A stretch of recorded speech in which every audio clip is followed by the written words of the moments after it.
Hey guys, welcome into another edition of the Parenting Puzzle Podcast with Dr. Deella Owen, the star of the show, and Polka Dots today. So we had so much fun, and it was such a good conversation with Laura last time. If you watched our podcast last week, if you didn't, go watch it because Laura's incredible and has amazing questions. And that podcast was all about fears and dealing with new situations that cause us anxiety. So we like it so much, and we think Laura's amazing. So we brought her back again because why not? Why not, right? She was willing to come back. So, like, why would we say no? Laura, you're like a glutton for punishment? Just have a lot of questions. Okay, that makes more sense. Good. Dr. D has a lot of answers, so it's perfect. Just don't ask me because I'm in the same boat as you. Laura, I know you're a veteran now to the podcast game. But maybe for someone that didn't watch the first one and they're watching their second one, would you mind sharing with us again a little bit about your family and your family story, and then we'll get started from there? Absolutely. Yeah. So I am a working mom. I have three kids. I have an 8-year-old daughter and then two boys who are ages 5 and 6. And so with three kids comes a lot of questions and stress and conflict, and my husband and I kind of scratching our head and saying, what do we do here? Or what do we do in this situation? And so, just busy with activities and school and camp, and just excited to be here and get more questions answered. So Cool. The feeling is mutual. We're very excited to have you back. I'm very quickly becoming a Laura fan. Just so you know. Easy to do. Yeah, that's not hard to do. So we'll open the floor up to you. We have the amazing Dr. Owen that's here. Like, parenting is super hard, right? The whole reason we're doing this podcast is to make enough money to make shirts that say parenting is hard, full stop. That's a joke. The reason we're doing this podcast is because parenting is hard. And I say this all the time. I was telling my wife about this the other day. Like, there's no like manual to parenting. I wish there was like this manual that you could read. Dr. Owen, you should probably write that. You call it the parenting manual. Okay. But like, you could just flip. It's like an encyclopedia of, I did not say that well, but it's like a book where you could be like, I'm having this problem as a parent. And you flip to page 1,254 and you're like, oh, there's my answer. This is how I deal with this problem. But there's just not. Every family is different. Every child is different. Everybody has their unique challenges. So if we can put some evidence-based solutions that are really easy, not easy, but they give you the opportunity to use these tools. Yeah. Maybe they're easy to try. They might not work, but they're simple to try. That's what we want to do. So I'll stop rambling.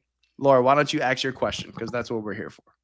yeah, so this question has to do with punishment and for the children. And so my husband and I are struggling with consistent consequences for behavior challenges for our kids. And so I thought, it could be great to ask, what are some effective age appropriate consequences for behaviors such as hitting siblings, arguing with parents or siblings, not following parents' directions, and things of that nature?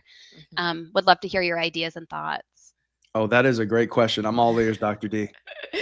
It is a great question. It is a great question. And, the hard part about consequences is different kids respond differently to consequences. So, you want to be kind of thinking about like, what is the function? What are you trying to achieve with the consequence? And so all of those behaviors that you described are problem behaviors, and we want to get our kids to stop doing those behaviors, right? You said a really, really important keyword when you were asking your question, which is consistent. And consistency is one of the most important things when we're thinking about consequences with kids, because the more consistent the consequence is, the more they can depend on that consequence. And they also, if we are going to warn them about a consequence, the more that they trust that that consequence is going to happen if you're consistently enforcing it as parents. And so that's a really good place to start. So I always tell parents, never, and by the way, I catch myself doing this. So I just want to say, like, this is simple and hard, to Jake's point. Yep.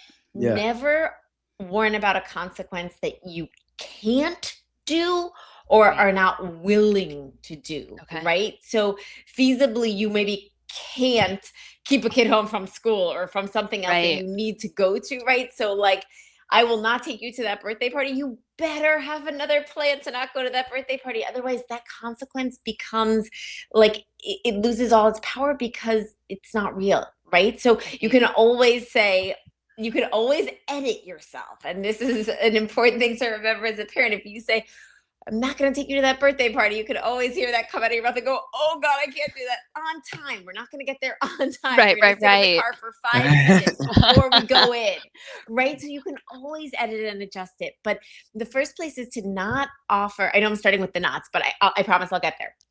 To not offer a consequence that you are not willing to do or not able to do. Like most families are not going to cancel a vacation. You might be furious that if you can't get along, we're not going to Disney. Like you're going to go to Disney, right? Yeah. So just watching out for, okay, we are going to go to Disney, but we're not going to do this, right? Yeah. You can always edit yourself. So just remember that. And you know, being consistent both means within yourself, like as mom, as you said, husband, so as mom, as dad, but also between each other, right? So like making sure that you're in agreement. And if there are any consequences either of you are giving that one of you doesn't agree with, it's really important to have a sidebar conversation. Don't do it in front of the kids, but like when kids are asleep later at night, hey, I know earlier you know, so-and-so wasn't behaving and you did this, like that didn't really sit with me. Let's talk about what we can do instead. Having a few kind of aces in your back pocket in terms of consequences that you're both in agreement with and you can use is a great idea. I know consequences have gotten a lot of hot water in recent times, and everyone's like, you can't give consequences and be connected. That's not true. I've written blog posts about this and posted videos about this. You can absolutely be connected and give consequences. There is decades of research that show if you give an effective consequence, an effective negative consequence after a child does something that's problematic, you are helping them unlearn doing that behavior. You're pairing something with that behavior that they don't want, and it's going to reduce the chance of them doing it again. It doesn't work the very next time necessarily. It doesn't work across the board, but that's what you're trying to do, is make that connection so that they don't do that thing like hitting, which is harmful, or, you know, fighting with each other and doing things to kind of have this negative interaction with their siblings, which is not good for their relationship, right? So you want them to not do that. So having negative consequences is great. When a natural consequence is there, use it, right? Yeah, so that's good. In our house yesterday, someone didn't get to use the beads that they wanted to and threw the whole kit of beads on the floor. That person cleaned up the whole thing of beads. And trust me, it would have been much easier for me to clean up these beads. Right. But it was, you know what? We do not throw beads. We do not, you know, make a mess of someone else's stuff. Understand that you wanted to use the beads, but that didn't happen. Now we need to clean them up. Start cleaning, right? And, you know, I was in there with a bowl, like put them in there, but really making sure that the child is doing the work, that's the natural consequence. It's not fun to pick 100 beads up off the kitchen floor. So next time he goes to throw the thing, he's going to think first. I hate to say this, probably the third time it's happened, so it hasn't worked perfectly yet. But I do think there have been like 13 opportunities. So if we've avoided 10 and hit 3, we're getting there, right? Yeah. So that's a decent average. I know. I think we're getting there, and I think this last one really was kind of a pain to do. So I actually think there's a chance the beads aren't getting thrown again. So use a natural consequence when there is one. If there isn't one, you know, I really like timeout. And the reason why I like timeout is for a few reasons. Number one, it's a break from what was happening. And so the full name of timeout is timeout from positive reinforcement. So the idea is you're doing something that's feeling good in some way, and we're taking that away from you for a short period of time because you weren't acting appropriately. Like you were hitting your sibling, right? So doing that play that you were just doing, you don't get to keep doing that because you were hurting someone when you were doing it. You might have got overly excited. You might have got annoyed that you got skipped in your turn, but you can't physically hurt someone when that happens, right? So just taking a break. And there is so many different ways to do this, from just taking a little break off to the side to having a place to go regulate. You can take time out to go. You can do timeouts in the car as long as they're safe. Like, Right. obviously, keep the AC on when Yeah. it's hot, having adults in the car. You can even just stop interacting with your child. This is hard, but if you are just kind of saying there, and you're like, I'm going to be quiet for the next minute while everyone calms down, that is a timeout. So a timeout doesn't have to be Right. punitive. Timeout should last for a few minutes. So 5-year-old, not more than 5 minutes, 6-year-old, not more than Right. 6 minutes. I mean, generally speaking, if your kid is calming down, it doesn't even need to last that long. It's Right. timeout is a chance for your child to regulate and kind of like get back into doing what they were doing in a different, fresh mindset. Does that make sense? It does, and it's a great way to think of timeout. You know what I mean? Because I've never thought of it that way. Which I mean, it can mean so many different things in so many different ways, so many different shapes. Um, but I love that. Yeah, Right. absolutely. Right. So it doesn't have to be punitive. If you have a kid Right. who will not go to take a timeout, you can always say, come sit with me over here on this couch away from everyone else. You're Right. just going to sit here for a few Yep. minutes. You're not going to be chatting it up because then you're giving them attention, and that's probably even more attractive than what they were just doing. So you Right. don't want to, you want to make sure, I think this is a place where parents mess up. They either, I'm not saying you would, but I'm just saying this is a place where parents like accidentally, and then they say timeouts don't work because they're either telling the kid what they did wrong, so that's giving them a lot of attention, or like chatting with the kid and that's giving them a lot of attention. And really the goal is to remove the attention so your child Right. can calm it down. And I'm totally fine with doing timeouts in different ways. So like if your child goes to their room and reads a book and regulates, for me it's all about regulation. So if they're getting up there in terms of their reaction or their sassiness or whatever, taking a break, bringing it back down and rejoining. And then when Right. they rejoin, it's like, oh, hey, come back to doing this thing. So it Yep. doesn't feel like they're on the outskirts. It's like they're welcomed back with open arms, and you don't talk about what just happened. Right. See, if you didn't do Okay. what just happened, right? It's just like, oh, hey, come back to the game. Okay. Oh, yes, it's your turn in Candyland. Go ahead and take a card. Right. So it's as if that like the thing just moves right on. And so Right. that's how it doesn't feel overly punitive. It doesn't make them feel abandoned. It's just, Okay. hey, that thing that you were doing, that wasn't working. So you take a little break, regulate, come back and rejoin, and we're all good. We're moving forward with that. Yeah. So for those reasons, I love timeout. The other big one is taking away a privilege. And again, keeping it small, because you don't want it to be like a really big, terrible thing. You just want it to be a little break, a little enough of a like, nope, this isn't happening right now, that it feels unpleasant, right? And so Okay. so, you know, whether it's like they're trying to eat all the candy out of the goodie bag and you said they could have a single piece, it's like, nope, I'm going to take the goodie bag and put it way up here on the shelf till tomorrow. Okay. So Yep. you wanted them to have a piece of candy. They're shoving Starburst in their mouth. It's like, okay, I'm going to put that on the shelf. You can get it back tomorrow. And tomorrow, probably in the afternoon, not first thing in the morning, you're going to pull the bag down and put it back in a shelf where they can reach it and, Right. and access the stuff, right? And if they can fall up, have a piece today and then you can have another piece tomorrow. Oh, going for a second piece. Okay, let's put it back up on the shelf and get you another one Right. tomorrow, right? And so just removing something, or if everyone's playing with something and it's getting too rough, removing that thing. So it's Yep. like, nope, everyone's pulling squashmallow. It's not working right now. We're going to take squashmallow and put the squashmallow over here for the next 10 minutes.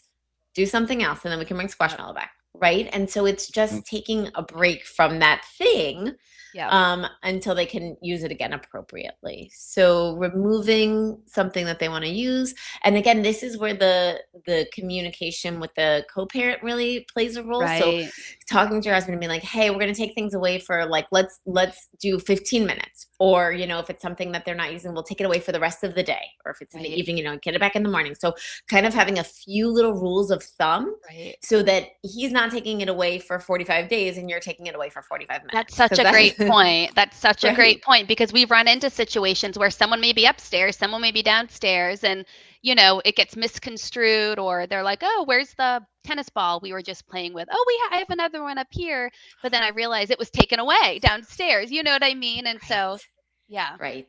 that Right. communication. And in I our think house, is we real just important. call it out. We're like, Yeah. hey, heads up, everyone, tennis ball's gone for the rest of the day. Yes, And like, we'll just call that's it out. smart. Or we'll say like, just so everyone and kids know, parents know. And it's just like, we do it in like a very kind of neutral, not Yep. angry tone. So the kids know it's not a terrible thing. Right. And they also know they're not going to pull the wool over our eyes by Yeah. convincing the other parent The- to do something that they The Yes. divide and conquer of the parents. Yeah. That's right. That's right. Yeah. Which is totally normal and healthy for kids to do. Doesn't make it any easier as the parents. I have a quick question. I want to go back to timeouts just for a little bit. Yeah. Do you think a timeout's also good? Like, let's say it's a situation where the parents feeling maybe a little bit emotional about what happened, right? So could a timeout also be good for a parent to regulate? So good for parents to regulate. And there's no right or wrong way. So if you have a kid who won't go to timeout, you can do parent timeout. So you can say, I'm going to go take a break in the room. I'll be back in 3 minutes. And of course, as long as the situation is safe for you to not Right. have eyes on the kids, you can do that. You can Yep. go lock yourself in a bathroom for 3 Yep. minutes if you need to do that and say, no, I need a little break, or 5 minutes, or whatever it may be. 3 hours. Absolutely, Yeah. Jake. 3 hours. Then everyone's like, where's that parent? But yeah, no, just taking a few minutes for you to go take a break, for you to downregulate. And then, I love this because I talk about this all the time, Jake, but then you're modeling regulation and good choices, right? And they Yeah. might be more willing to, when you say, hey, it's time for a break, they might be more willing to also, hey, I'm going to go to my room for a few minutes. You might want to go to your room too and just kind of like chill out for a few minutes. They might be more open to it after they've seen you do it a bunch. And it But helps you not like absolutely parent time. overreact to the situation. Oh my gosh, Yeah. so much so, right? Because Yeah. when they're dysregulated, we get dysregulated, and then we Mhm. do and say things that we feel kind of crummy about after. So Mhm. kind of I call it push the eject button, get out of there. Yeah. Just take a little break yourself and then bring it back. Absolutely. Absolutely. And again, as we want to keep it brief. We want to keep it neutral. And if Yep. you can't get a kid in there without a struggle, don't do it. Take a break yourself, or have Right. them join you somewhere, but just don't talk to them. And then when you rejoin, it's like all good. So you don't come out of the bedroom like, see, I told you. You come out of the bedroom, it's like, hey, all right, come over here and help me. We're going back to baking the brownies now that everyone's chilled out. Let's get the batter going, right? Like you just kind of go Yeah. back to where you were. Let's hit that trampoline up. There you I go. have another thing that we talked about. I don't like. I'm gonna mess up this terminology, but I remember we had talked about this topic in a different way a while back, and you gave some amazing advice that I took away. I believe, and I just think Laura would appreciate it, and our audience too. I think it's worth. I can't talk. Me and the English language are not the best. That's the only language I know. So yeah. So I want to revisit it. I think it was called I think you called it stacking consequences. Does that ring a bell? I'm not sure. What did I say? Sometimes I just make stuff up in here Okay, so it was basically like based on scientific evidence, but so that yeah, yeah. No. I'm using the wrong term, but I just think it would be helpful. Oh yes, when I said don't like start stacking, don't have one and then that's not working. Yes. So then you do. Yeah. Absolutely. Can you talk about that again? I think Laura would. In the audience would appreciate it. Absolutely. Yes. Thank you, Jake. Yes, that you did use the right term, or at least I do use that term. So stacking consequences is when they're not listening. So then we just have more and more consequences. Oh, now you didn't listen when I told you to pick up the bees. Now you not only have you lost the bees, but now you've lost this. Now you've lost that, and you keep going, but nothing is working. And you, as the adult, are probably getting more worked up because the things that you're trying to use to change the situation and kind of help your child shift behavior aren't working, and it can feel very powerless as an adult, which is not helpful. And then it's also you setting yourself up for a harder situation because now you have like 12 consequences that you have to follow what through did I with. say? Right. And like remembering them and following through with them are really, really, really hard. And so just recognizing, like, if you've set out a consequence and your kid really isn't going with it, and so watch out for the tendency we have to say, oh, now you've lost it for this long. Now you've lost it for this long. Now you've lost it for a year. Like, unless you're really going to take that thing away for a year, don't say you've lost it for a year. Recognize that, okay, something is happening here where my kid isn't responding. Do they understand what I'm saying? And you can pause and say, do you understand what I'm saying? Right. And that I think applies more for littles, but sometimes bigs, when they're so activated, they're not really hearing you. And so Right. sometimes you just need to, and this is again why I like time out, is because it's all about regulation. So Yep. sometimes you just need to say, hey, I'm going to step away for a few minutes. When I get back, we're cleaning up the beads. Right. So, and here's the surprising thing. Sometimes when you get back, your child will have already started cleaning up the beads. And then you get to walk in and go, hey, that was a really great decision. I'm so glad to see you cleaning up the beads. So now they've turned something negative into a positive. Not guaranteed that's going to happen, but even if they're common to say, okay, let's start cleaning up the beads. And this is where you can really say, like, here, I've got the thing. Let's start putting them in. And you can say, here, how about put this? You can even hand them a bead. Here, put this one in. Yep. Here, put this one in. And so you really are starting the process of getting the shift. And then you can be like, I'm really glad you made this decision. You're doing a great job cleaning up. Thank you for helping clean up. All those kinds of things where you're kind of turning the tone from something that turned negative to something that turned positive. Jake, was that what you were talking about? Kind of not getting caught in that trap of just loading consequence after consequence after consequence? Yeah, this consequence not working, and then I'm gonna do this one. Then we put ourselves in a situation where either we've way overreacted to the situation, or we can't even deliver on the consequence. It's not possible. Right. So like then we lose our parenting authority. So I wanted to revisit that because I thought Laura and our audience would appreciate it. Yeah, really helpful. Good points. Okay, let's go into my favorite segment, the last word with Dr. D. You ready? I'm ready. You were born ready. I know that. All right, here we go.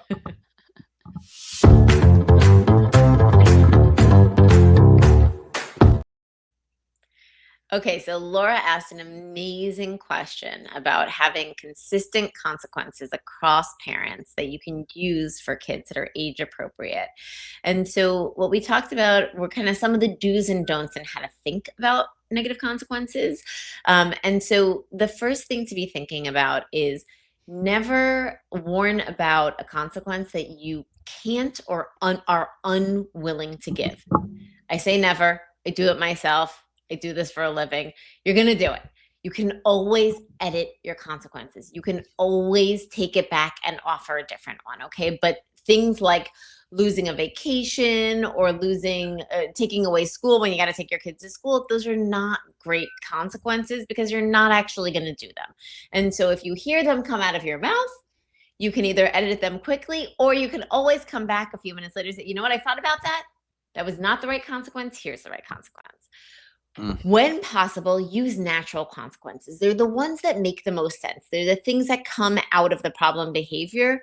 And so they kind of flow and they make sense. And when consequences make sense, they work well. They tend to work better.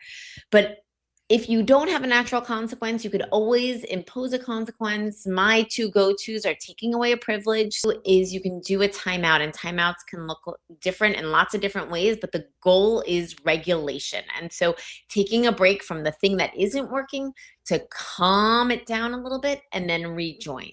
Parents can be the one to leave. If you know your kids are not going to go sit in that chair and chill out, we have a chair in our living room. Kids know that's where they go chill out. They sometimes put themselves in it. They're like, I'm going over to the puppy chair. I need to chill out. It's great. The association should not be harsh and punitive. It should just be like, this is a place where I go to bring it down and then I can rejoin.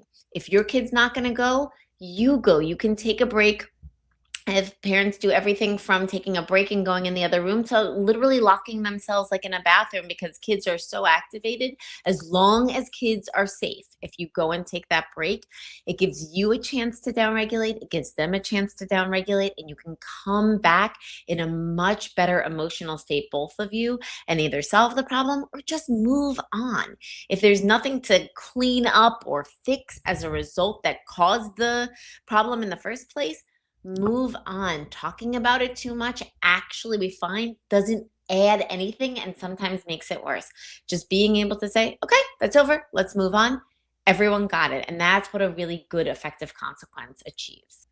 This is great advice, Dr. D. I should be taking actual notes, but I'm taking mental notes. So cool.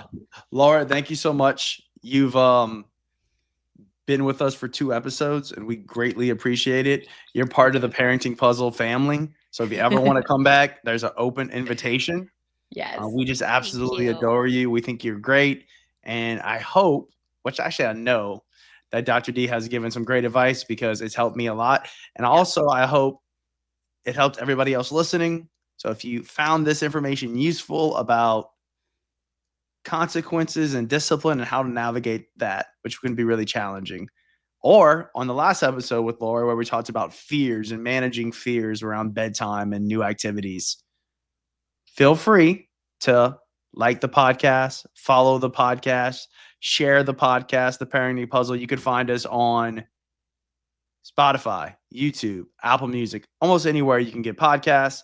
Dr. D has a YouTube channel where she posts amazing short educational based videos, everything from hugging your kids to all everything. So y'all go check out her YouTube channel. It's amazing. She also got some new books coming out very, very soon. So I'll be on the lookout for that. They're going to be awesome. New York Times bestsellers. We're calling it out now. So check out the Parenting Puzzle podcast. Thank y'all for being here. Laura, thank you so much. We love you. Thank you for doing this. Everybody, y'all have a great day. Thank Have a you. good day. Thanks for tuning in. We hope you enjoyed today's episode. If you did, please consider subscribing and leaving us a review. It really helps us out and lets others discover the show.